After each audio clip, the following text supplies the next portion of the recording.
Cook, Corum, Court, Crowder, Danielson, Donovan, Finberg, Fields, Foote, Gardner, Janal,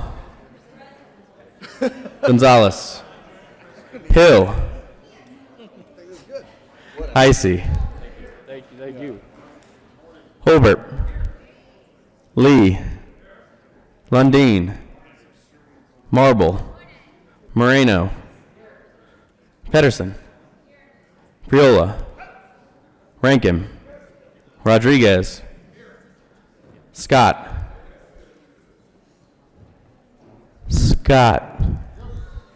Smallwood, Sonnenberg, Story,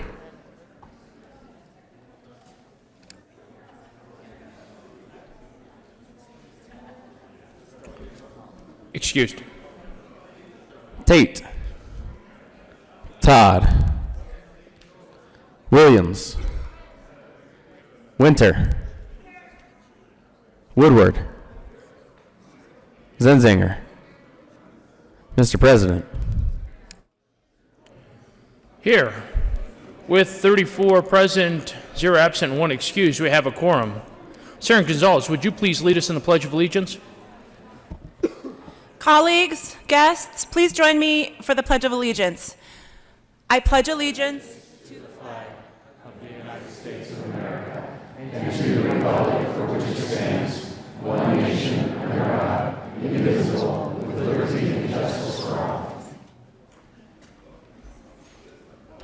Approval of the Journal. Senator Danielson.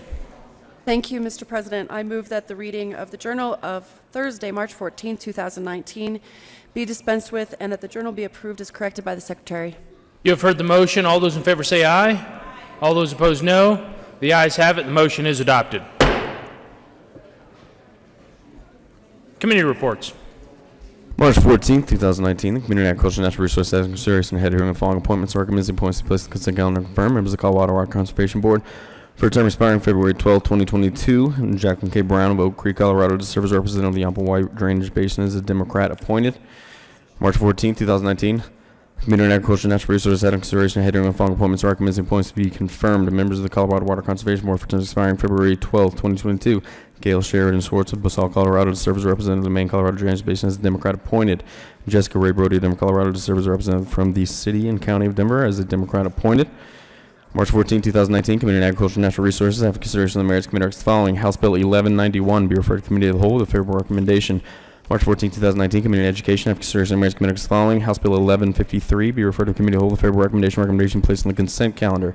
March 14, 2019, Community Education have consideration of the merits committee as the following. House Bill 1201 be referred to Committee of the Whole with a favorable recommendation. March 14, 2019, Community Education have consideration of the merits committee as the following. Senate Bill 183 be referred to Committee of the Whole with a favorable recommendation. March 14, 2019, Committee on Finance have consideration of the merits committee as the following. Senate Bill 178 be amended as follows. As so amended, be referred to Committee of the Whole with a favorable recommendation. Recommendation be placed on the consent calendar. Senate Services.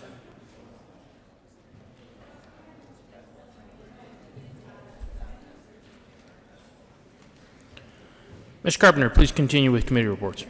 March 14, 2019, Committee on Finance have consideration of Mayor's Committee as follows. Senate Bill 167 be referred favorably to Committee on Appropriations. March 14, 2019, Committee on Finance have consideration of Mayor's Committee as following. Senate Bill 173 be referred favorably to Committee on Appropriations. March 14, 2019, Committee on Finance have consideration of Mayor's Committee as following. House Bill 1127 be referred favorably to Committee on Appropriations. Senate Services. Correctly engrossed, Senate Bill 12 and 129. Correctly re-engrossed, Senate Bill 164, 65, 86, 94, 99, 139. Correctly revised, House Bill 1043. Correctly revised, House Bill 1001, 1041, 1068, and 1113. Correctly enrolled, Senate Bill 32.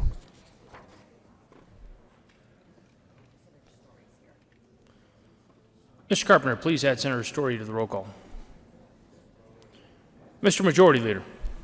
Thank you, Mr. President. That we proceed out of order for purposes of a moment of personal privilege. You have heard the motion. All those in favor say aye. All those opposed, no. The ayes have it, and the Senate will proceed out of order for a moment of personal privilege by Senator Danielson. Senator Danielson. Thank you, Mr. President. I ask for a moment of personal privilege. Granted. Thank you, Mr. President. Colleagues, today we come together in pretty sad international circumstances. I don't know if you've been able to see the news this morning, but one of our most steadfast allies, New Zealand, is reeling after a vicious attack on 2 houses of worship. Nearly 50 worshipers at 2 mosques were murdered. Many dozens more were wounded by terrorists acting out of racist ideology, out of hate, Islamophobia, and a glorification of violence. These terrorist attacks, they attack the idea of a common humanity. They attack the idea of a free society with their terror. Their fanaticism doesn't defend civilization, it degrades it. I have a heavy heart today coming into the building for our friends very far away who have for the first time now experienced this kind of terror attack on their own soil. And so, colleagues, in observation of the many dozens of people who were killed and wounded in a needless, senseless act of violence, I would really appreciate if we could observe a moment of silence for those in Christchurch and all across New Zealand who are reeling from this tragedy this morning. The Senate will observe a moment of silence, and the Senate chimes will be rung.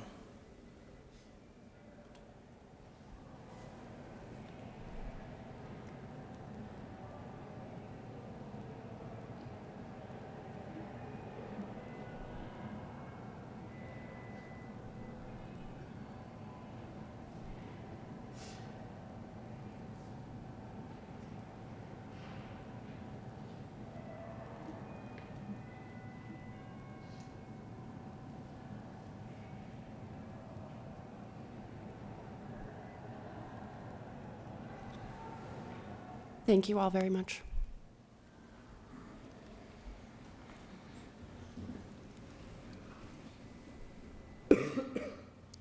Third reading of bills, consent. Mr. Carpenter, please read the title to the bill on the consent calendar. House Bill 1043 by Representative Galindo and Senator Danielson concerning the ability of life care institutions to post a surety bond as a form of required reserve. Mr. Majority Leader. Thank you, Mr. President. I move the passage of the one bill on the third reading of bills consent calendar, which includes House Bill 1043. Is there any discussion on the bill on third reading consent calendar? Seeing none, the motion is the passage of the bill on third reading consent calendar. Are there any no votes?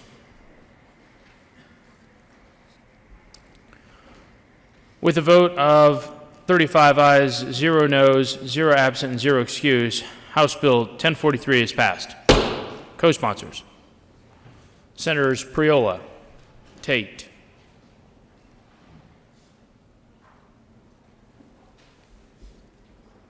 Crowder,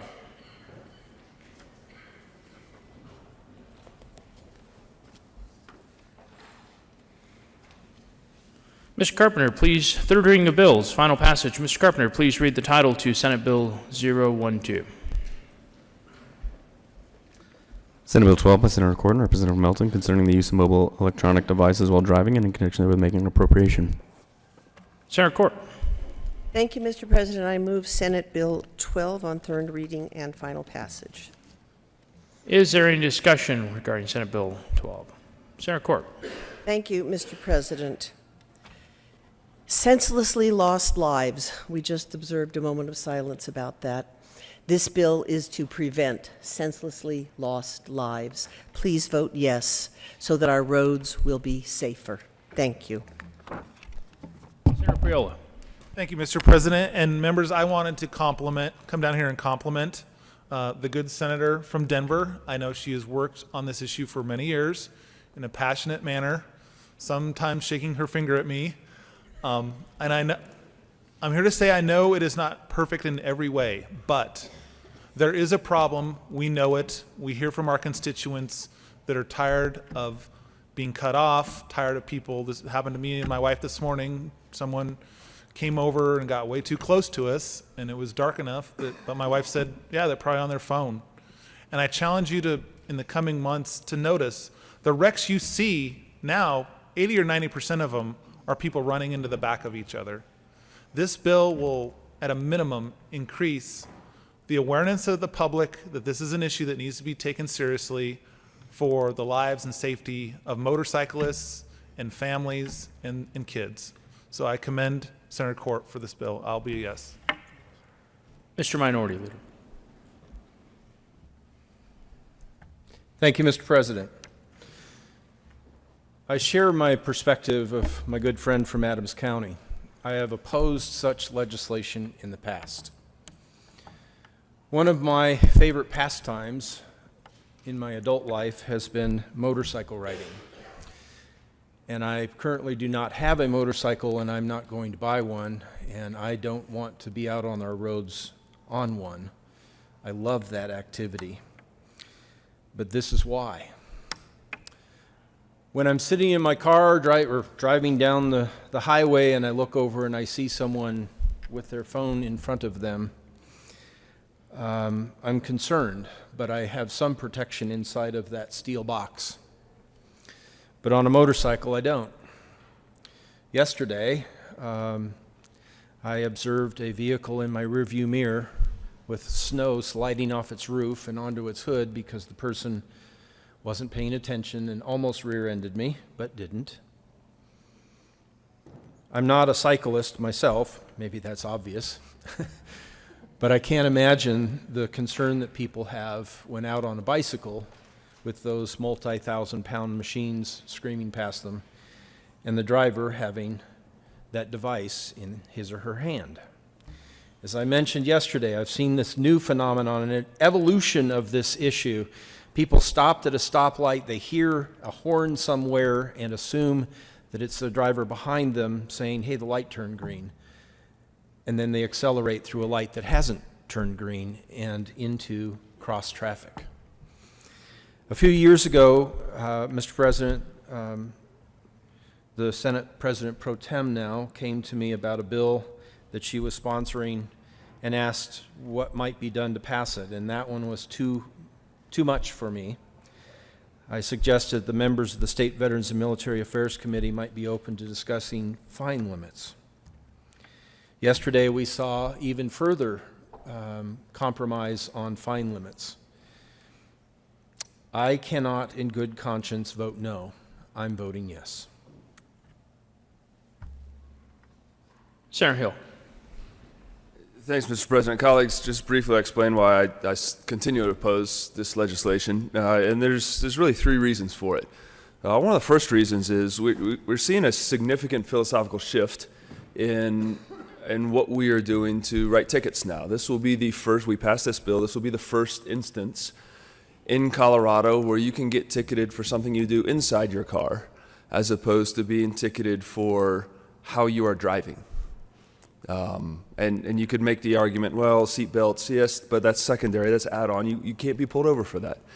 This is to say you can be pulled over for something you're doing inside your car. And so I think that's an important philosophical shift. And based on that, I don't believe the guardrails are tight enough for what does and doesn't constitute within this bill use of electronic devices. As we continue to move farther and farther with integrated technology within our cars, that's not just integrated with a handheld device, but also in your cars, I don't think the guardrails are tight enough on what does and does not constitute a violation.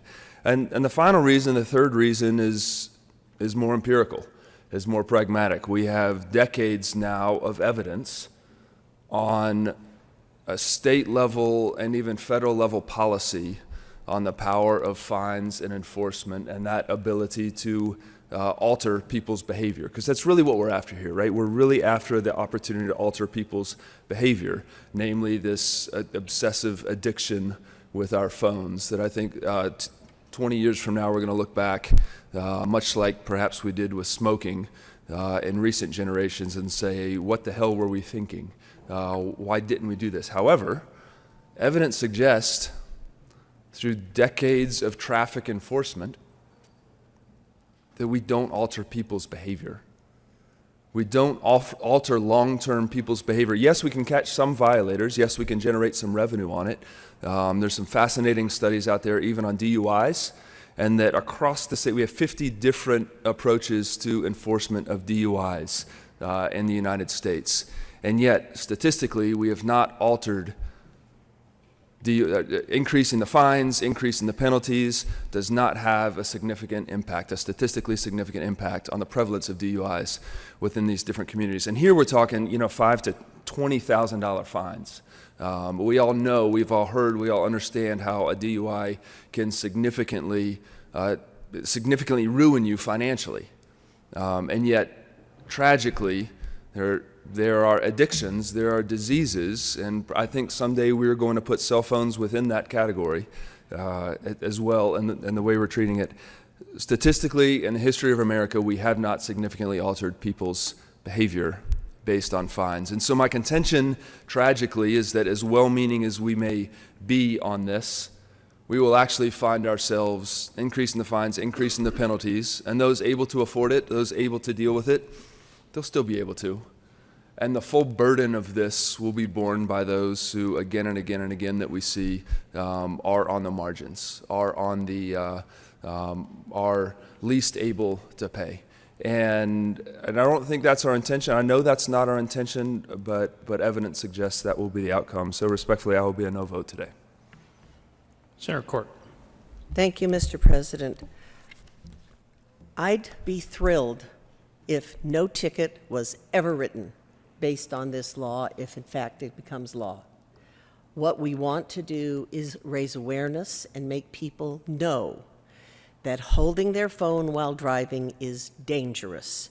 And I have commitments from numerous organizations like many motorcycle groups, bicycle groups, EMS, the State Patrol, CDOT, AAA, insurance companies, so many groups who support this, who will advertise that you should put your phone down while you drive. That's what this is about. I'd be thrilled if no tickets were ever written. Please vote yes. Is there any further discussion on Senate Bill 12? Seeing none, the motion before the body is the passage of Senate Bill 12. Are there any no votes? Senators Sonnenberg, Marble, Zenzinger, Cook, Lundin, Woodward, Smallwood, Hill, Gardner.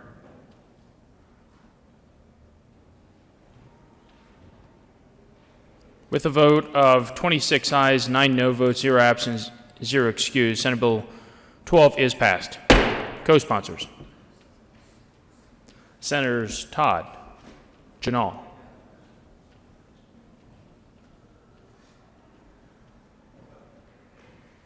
Mr. Carpenter, please read the title. Please add Senator Priola, Senator Tate.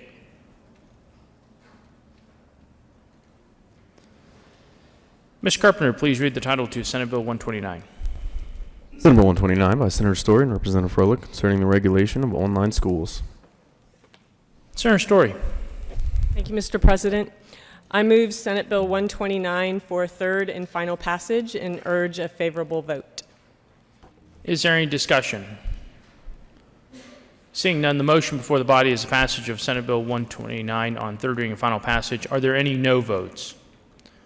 Senators Cook, Priola, Sonnenberg, Lundin, Crowder, Smallwood, Tate, Scott, Woodward, Rankin, Gardner, Hill, Marble, Heisey.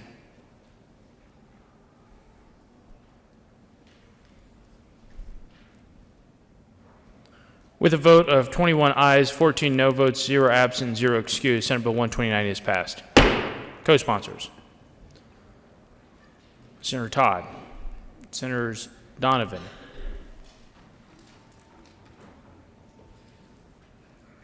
Fields. Rodriguez.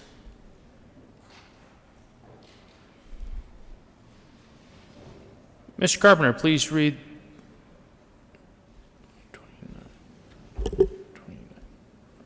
Mr. Majority Leader.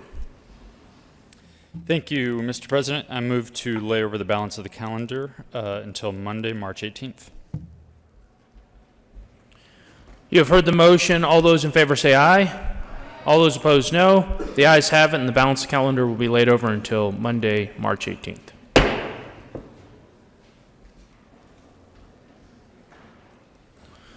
Delivery to the Governor. To the Governor for signature on Friday, March 15, 2019 at 8:33 a.m. Senate Bill 9, 25, and 46. Committee reports. March 14, 2019, Committee on Health and Human Services, after consideration of Mayor's Committee as following. House Bill 1031 be amended as follows. As submitted to the Committee on Appropriations with a favorable recommendation. March 14, 2019. Committee on Health and Human Services, after consideration of Mayor's Committee as following. House Bill 1028 be referred to Committee of the Whole with a favorable recommendation. March 14, 2019. Committee on Local Government, after consideration of Mayor's Committee as following. House Bill 1200 be referred to the Committee of the Whole with a favorable recommendation. Recommendation placed on the consent calendar. March 14, 2019. Committee on Local Government, after consideration of Mayor's Committee as following. House Bill 1106 be amended as follows. As amended be referred to Committee of the Whole with a favorable recommendation. March 14, 2019. Committee on Local Government, after consideration of Mayor's Committee as following. House Bill 1052 be referred to Committee of the Whole with a favorable recommendation. Recommendation placed on the consent calendar. March 14, 2019. Committee on Local Government, after consideration of Mayor's Committee as following. House Bill 1078 be amended as follows. As amended be referred to Committee of the Whole with a favorable recommendation. March 14, 2019. Committee on Local Government, after consideration of Mayor's Committee as following. Senate Bill 159 be referred favorably to Committee on Finance. March 14, 2019. Committee on Local Government, after consideration of Mayor's Committee against the following. House Bill 1035 be amended as follows. As amended be referred to Committee to hold the favorable recommendation. March 14, 2019. Committee on Local Government, after consideration of the Mayor's Committee against the following. House Bill 1170 be amended as follows. As amended be referred to Committee to hold the favorable recommendation. Announcements.